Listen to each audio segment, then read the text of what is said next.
Salam, uşağınızla danışmaq bəzən sanki bir mübarizəyə çevrilir, elə deyilmi?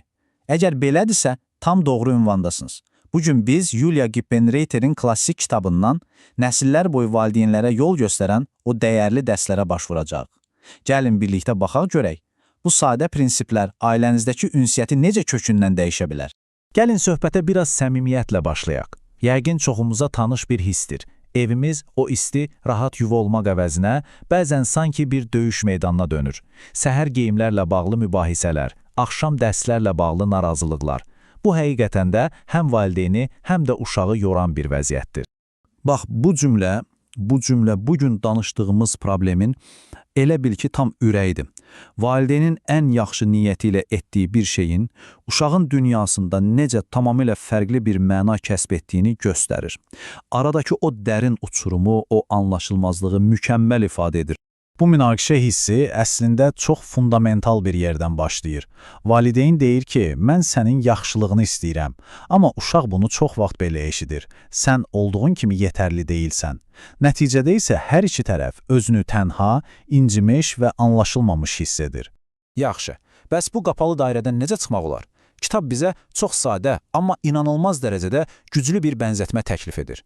Bu yanaşma problemin kökünü anlamaq üçün baxış bucağınızı inanın ki, tamamilə dəyişəcək. Baxın, kitabın əsas ideyası budur. Ünsiyyət uşağın ruhu üçün qida kimidir.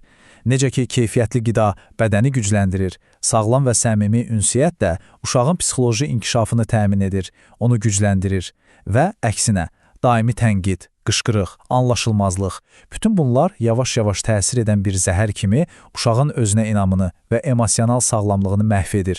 Yaxşı, əgər ünsiyyət bir qidadırsa, onda bu qidanı həqiqətən faydalı edən, onun ən vacib, ən qidalandırıcı ingrediyenti nədir? Yəni, ünsiyyətimizi uşağımız üçün sağlam edən o sehirli element nə ola bilər? Gəlin öyrənək. Cavab budur, qeyd şərtsiz qəbul.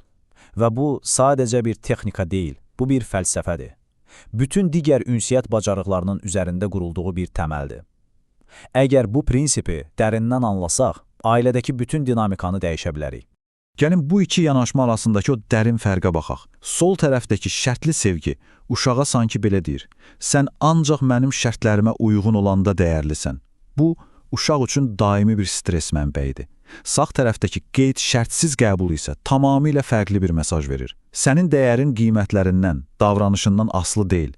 Səhv də etsən, uğursuz da olsan, mən səni sevirəm, çünki sən varsan. Bax, uşağın sağlam özgüvəninin təməl daşı məhz budur.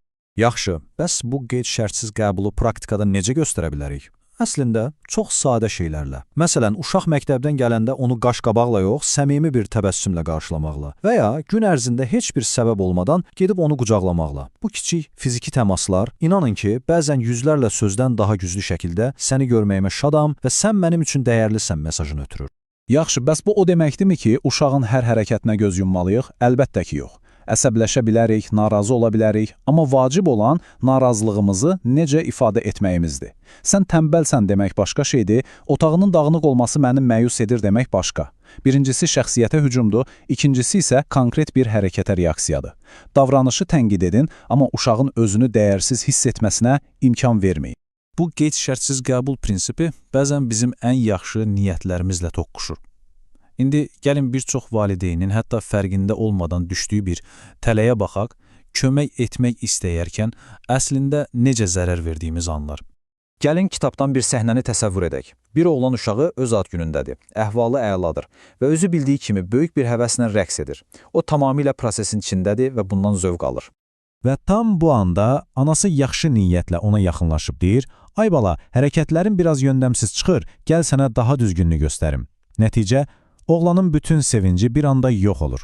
O rəqsi saxlayır, kənara çəkilir və bütün axşamı küsülü keçirir. Baxın, ananın niyyəti kömək etmək idi, amma uşağın eşitdiyi mesaj sən bacarmırsan oldu. Və bu kiçik hekayə bizi kitabın ən vacib praktik qaydalarından birinə gətirir. Bu qayda çox sadə səslənir, amma tətbiqi inanılmaz dərəcədə çətindir. Əgər uşaq bir işlə məşğuldursa və sizdən kömək istəmirsə, müdaxilə etməyin. Sizin kənarda durmağınız ona sözlərdən daha güclü bir mesaj göndərir. Mən sənə güvənirəm, sən bunu özün bacararsan. Bu həqiqətən də çox dərin bir fikirdir. Bəzən bir valideyn kimi edə biləcəyimiz ən böyük kömək heç bir kömək etməməkdir. Sadəcə bir addım geri çəkilmək və uşağın özü üçün kəşf etməsinə, səhv etməsinə və o səhvlərdən öyrənməsinə icazə vermək. Bəzən sizin sükutunuz minlərlə tərifdən daha çox inam ifadə edir. Qeyd-şərtsiz qəbul və müdaxilə etməmək, bunlar çox gözəl səslənir, bəs real həyatda ilk addımı necə atmaq olar? Gəlin indi, bugündən etibarən tətbiq edə biləcəyiniz çox konkret və sadə bir tapşırığa baxaq. Hər şey çox sadə bir rəqəmlə başlayır. Məşhur ailə terapevti Virginia Satir kitabda da istinad edildiyi kimi emosional sağlamlıq üçün sehirli bir rəqəm təklif edir və bu rəqəm 4-dür. Yaxşı, bəs bu nə anlama gəlir? Məhz bu, gündə ən azı 4 qucaqlaşma sadəcə sağ qalmaq üçün, 8 isə emosional olaraq yaxşı hiss etmək üçün lazımdır. Bu kiçik fiziki təmas, bayaqdan bəri danışdığımız o qeyd-şərtsiz qəbulu ifadə etməyin ən birbaşa, ən sadə və ən güclü yoludur. Bu, sözsüz bir mən səni sevirəm və sən mənimlə təhlükəsizlikdəsən demək kimidir. Yaxşı, indi isə sizin üçün kiçik bir ev tapşırığı ya da bir eksperiment deyək. Sadəcə bir gün üçün bu üç şeyi yoxlayın. Birincisi, gün ərzində uşağınızla müsbət və mənfi reaksiyalarınızı sayın, görün hansı daha çoxdur. İkincisi, o evə gələndə dərhal dərslərini elədin demək əvəzinə səmimi bir sevinclə qarşılayın. Bu, dərslərindən öncə sən özün mənim üçün vacibsən deməkdir.